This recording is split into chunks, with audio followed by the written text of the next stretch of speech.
Hello Malaysia, salam sejahtera. Denyut nadi, suara rakyat bergema di channel ini. Sebelum kita mulakan berita pada pagi ini yang pasti hangat bagi seluruh Malaysia, jangan lupa tekan butang subscribe, like dan share. Bagi anda yang pertama kali mendapatkan berita-berita terkini daripada channel ini, sila juga tekan butang notifikasi untuk mendapatkan berita terkini setiap hari. Sila tinggalkan komen anda di ruangan komen untuk pendapatbaikan pada video-video yang akan datang. Setiap komen anda amatlah dihargai. Berita hari ini yang amat menggemparkan seluruh Malaysia. Salam sejahtera Malaysia, selamat pagi tuan-tuan dan puan-puan yang dihormati sekalian. Denyut nadi suara rakyat bergema di channel ini. Berita hari ini dipetik daripada inforakyat.net bertajuk Hina Penganut Hindu, Tok Mat kena siasat polis. Berita penuh. Hina penganut Hindu, Tok Mat kena siasat polis. Parti Pribumi Bersatu Malaysia Bersatu disahkan telah membuat laporan polis terhadap Timbalan Presiden UMNO, Datuk Seri Muhammad Hassan, berhubung kenyataannya dalam sebuah wawancara bersama media antarabangsa yang didakwa telah menghina penganut agama Hindu. Laporan tersebut dibuat oleh Ketua Penerangan Sayap Bersatu Nasional S. Gobi Krishnan di Ibu Pejabat Polis Daerah IPD Sentul di sini kira-kira jam 3 petang pada Rabu yang lalu. Menurut Gobi Krishnan, kenyataan Muhammad Hassan atau lebih dikenali sebagai Tok Mat yang menyifatkan kejatuhan UMNO pada pilihan raya umum PRU lepas berpunca daripada salah seorang pemimpin parti yang dianggap sebagai beban besar yang disemakan beban itu seperti kavadi diusung masyarakat Hindu semasa perayaan Taipusam. Katanya dalam kenyataan itu, laporan dibuat terhadap Timbalan Presiden UMNO yang mengeluarkan kata-kata menghina agama dan ritual Hindu dengan menganggap kavadi sebagai satu beban atau baggage. Katanya lagi, tindakan menghina agama tidak harus dilakukan sebelum terjadi apa-apa tindak balas yang tidak diingini oleh mana-mana pihak. Katanya ketika ditemui di hadapan IPD Sentul selepas selesai membuat laporan di sini pada Rabu. Gobi Krishnan berkata, pihaknya telah menuntut permohonan maaf daripada Tok Mat beberapa hari lepas. Bagaimanapun tidak mendapat sebarang respon. Sementara itu, Gobi Krishnan turut membuat laporan terhadap seorang lelaki yang berbahasa Tamil dan dipercayai pemilik kelab komedi kontroversi di Ibu Pejabat Negara kerana didakwa telah menghina orang Melayu dan memperlekehkan hak keistimewaan kaum Bumiputra dalam persembahannya. Katanya, tindakan ini melaga-lagakan antara kaum. Jadi, saya harap pihak polis dan Dewan Bandaraya Kuala Lumpur di BKL mengambil tindakan tegas supaya perkara ini tidak berulang, katanya dalam kenyataan itu. Ujarnya lagi, kita hidup aman damai dan tidak mahu apa-apa perkara yang menjejaskan hubungan antara kaum, ujarnya dalam kenyataan tersebut. Sekian berita, salam sejahtera Malaysia. Berita ini dipetik daripada inforakyat.net bertajuk Hina Penganut Hindu, Tok Mat kena siasat polis. Untuk mendapatkan berita lengkap, sila layari inforakyat.net. Malaysia kita punya, cintai Malaysiaku, kita jaga kita. Jangan lupa tekan butang subscribe, like dan share. Tekan juga butang notifikasi untuk mendapatkan berita terbaru setiap hari daripada channel ini. Denyut nadi suara rakyat bergema di channel ini. Kita jumpa lagi. Selamat pagi Malaysia. Bye-bye. Salam sejahtera Malaysia. Selamat pagi tuan-tuan dan puan-puan yang dihormati sekalian. Kamu jangan kena penyakit pendarahan pankreas pula. Lucu juga komen-komen orang ni. Dengar saya kata salam sejahtera Malaysia, dia kata kena pendarahan pankreas. Pankreas pula usus. Okey. Najib Razak dalam bahaya. Meroyan habis kali ini. Pasti dia semakin takut. Najib Razak tak sampai sebulan lagi akan masuk penjara.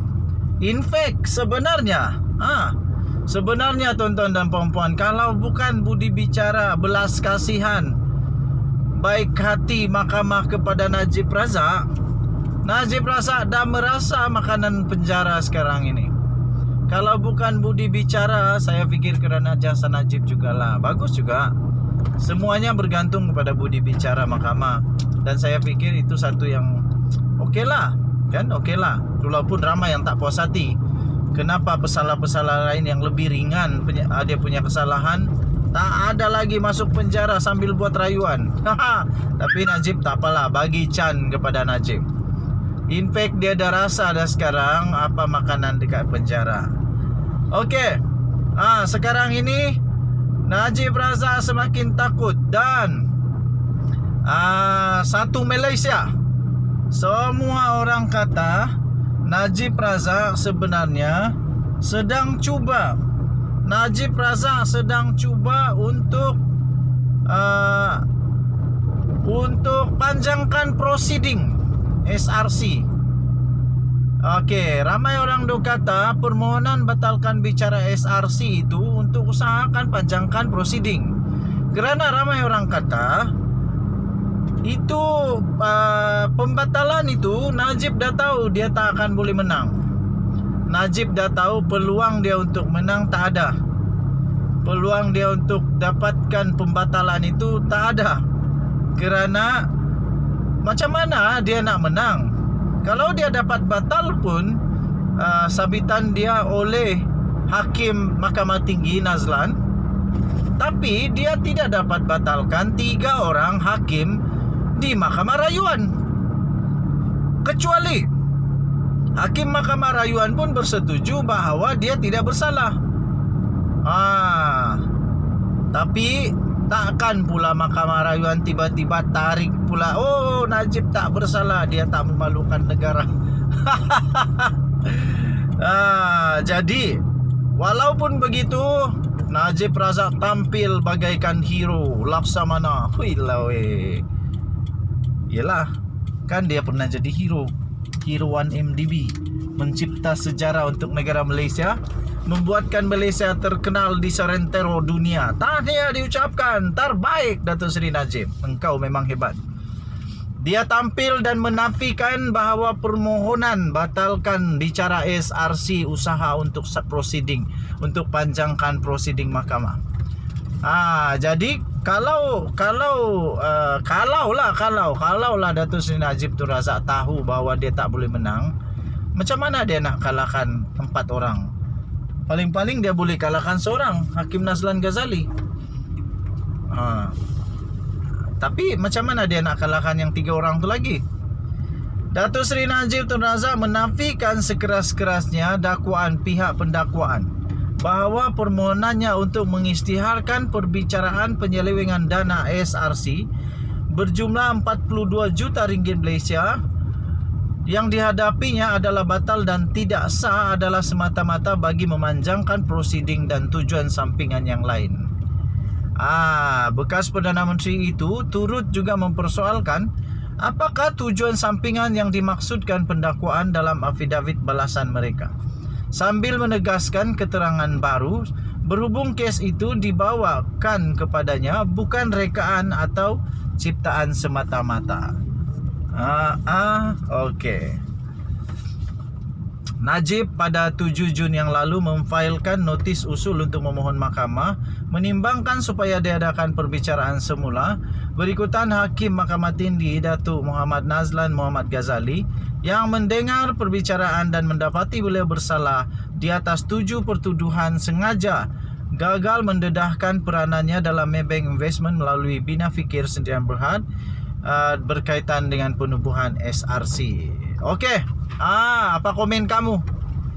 Tapi yang saya hairan lah kan, kenapa sudah di sini baru benda ni dibongkarkan?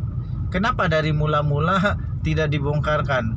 Mungkin kan Najib Razak mula-mula trip-trip, dia perasan dia boleh menang, dia konon-konon dia ada super Power Rangers yang tak boleh kalah di mahkamah, jadi dia simpan-simpan dulu. Nah akhirnya sudah kalah 4 hakim baru dikeluarkan. Hairan juga, mana perginya dulu fakta ini? Takkan baru tahu. Najib Razak kan banyak cyber trooper.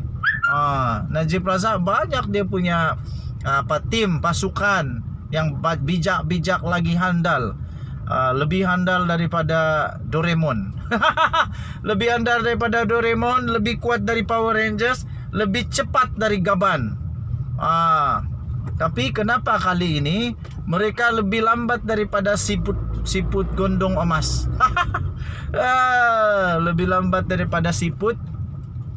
Akhirnya bos sudah masuk di mahkamah.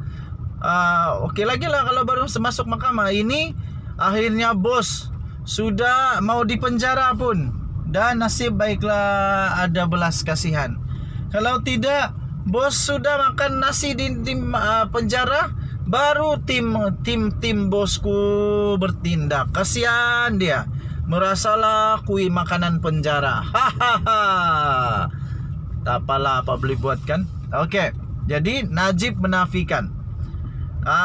Jadi selepas ini apa lagi entah. Tapi tak apa. Yang penting pendengaran bulan 8, bulan Ogos ini. Rosma Mansur bulan Ogos ke bulan 7 ini.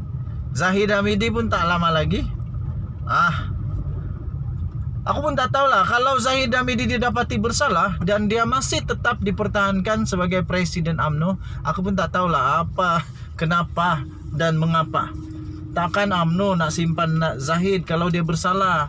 Itu buat satu beban, memalukan UMNO. Come on lah, come on. UMNO, hidupkan semula UMNO yang dulu, yang hebat itu. Sekarang pecah belah. Ini semua mungkin satu saja sebab utama dia. Memang macam satu saja sebab utama, yaitu sebabnya kerana 1MDB, kes Najib Razak. Jadi semakin membesar. Zahid Hamidi pun sudah terikut-ikut. Jadi semua pun terikut-ikut. Akhirnya membesar, membengkak jadi bara kanser yang teruk. Denyut nadi suara rakyat bergema di channel ini. Kita jumpa lagi. Selamat pagi Malaysia. Bye-bye.